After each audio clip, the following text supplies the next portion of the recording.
वर्तमान में नीमच का आकाशवाणी केंद्र लावारिस स्थिति में है। नीमच के आकाशवाणी केंद्र पर नीमच के श्रोताओं को प्रसारित होने वाले कार्यक्रमों की नियमित सेवा नहीं मिल पा रही है। ये पीड़ा जाहिर की है वरिष्ठ समाजसेवी और आकाशवाणी के नियमित सुधी श्रोता भानु दवे ने। उन्होंने वॉइस ऑफ एमपी से चर्चा करते हुए कहा कि अप्रैल में 18 दिनों तक नीमच में आकाशवाणी पर प्रसारण बंद रहा। प्रधानमंत्री के मन की बात जैसे महत्वपूर्ण कार्यक्रम से यहाँ के श्रोता वंचित रहे।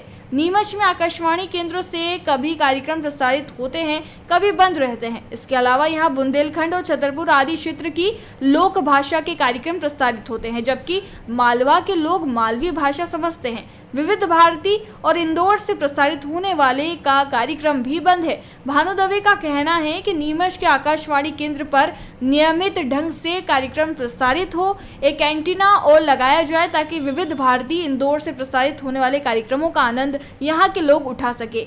साथ ही मालवी भाषा के प्रोग्रामों का प्रसारण किया जाए। आकाशवाणी को लेकर किस तरह की समस्या है? यहाँ आपको ध्यान होगा कि 31 जनवरी को यहाँ पे जो उस टाइम पे टेक्नीशियन काम करते थे सुभाष व्यास, वो रिटायर हो गए। तब से यहाँ का आकाशवाणी के लावारिस हो गए।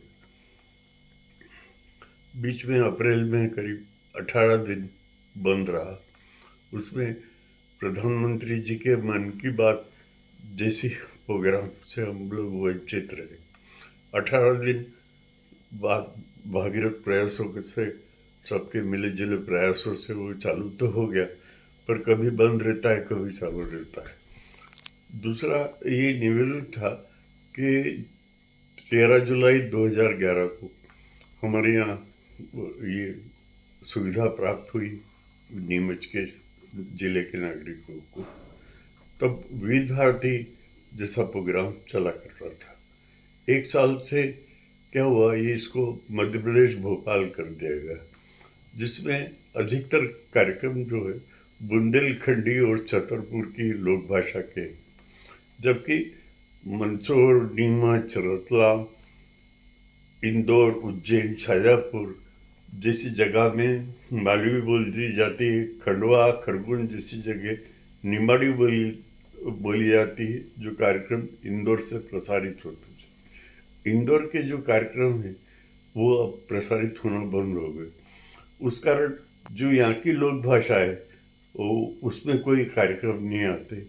अब वो बुंदेलखंडी जो भाषा है या छतरपुर की लोक भाषा है, वो लोक बोली है, वो सब यहाँ के ग्रामीणों को समझ में नहीं आती। और अधिकतर जो लिसनर्स हैं, श्रोता हैं, वो मालवी के हैं हमारे क्षेत्र में। तो मध्य प्रदेश की करीब 2 करोड़ जनता है जो है वो अपनी लोक बोली मालवी बोली से वंचित है, जिसको 1956 में शुरू किया था। और प्रारंभिक रूप से पुखराज पांडे, स्वर्गीय बाल के बैरागी, गिरवर सिंह बौर, सुल्तान मामा जैसे लोगों के कार्यक्रम प्रसारित होते थे, जो कि पूर्णतः देशभक्ति के हुआ करते थे, वीर रस के वजह से। वो कार्यक्रम बंद हो गए। अभी आप क्या चाहते हैं? मैं चाहता हूँ कि अभी जो वर्तमान है उसके अंदर मालवी लोक बोली के कार्यक्रम भी प्रसारित हों। दूसरा, जो जुलाई 2011 में विविध भारती जैसे कार्यक्रम शुरू हुए थे, उसको बंद करना उचित नहीं है। या तो ये किया जाए कि वर्तमान टावर पे एक एंटीना और लगा दिया जाए। एक एंटीना और लग जाएगा तो 2 कार्यक्रम सुनने को मिलेगी। मैं भानु दवे हूँ और सामाजिक कार्यकर्ता हूँ। जयराम जी, किशन काका। राम राम भाई, राम राम। क्या दोनों भाई बैठ के क्या हिसाब लगा रहे हो? ऊटी लहसुन के भाव आ गए क्या? अरे नहीं रे दादा, ये अपना रमेश नया मकान बनाने के लिए लोन ले रहा है। हिसाब किया तो पता चला कि लोन का पैसा तो ईंट और रेती में ही पूरा हो जाएगा। और अभी तो सीमेंट लानी है, सलिया लाना है, और तो ठेकेदार को भी पैसे देने हैं। मेरे तो कुछ समझ में ही नहीं आ रहा कि कैसे बनेगा मेरा नया मकान। अरे किशन काका, कहाँ इन रेत, सीमेंट और लाल ईंटों के चक्कर में पड़ रहे हो? मेरी बात मानो तो अपने घर को बाबजी एएसी ब्लॉक से बनवाओ।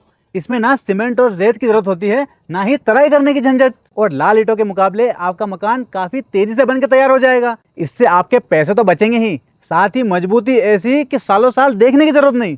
और इससे आप अपना मकान ही नहीं, कुएं और खेत की बाउंड्री वॉल भी बनवा सकते हो, जिससे रोजड़ों की समस्या भी खत्म हो जाएगी। वाह भाई, ये तो कमाल की चीज है। फिर तो मैं अपना घर बाबजी ब्लॉक से ही बनवाऊंगा। और मैं अपने खेत की बाउंड्री वाल। ज्यादा जानकारी के लिए स्क्रीन पर दिए गए नंबर पर अभी कॉल करें। बाबजी एएससी ब्लॉक्स, स्टील से मजबूती।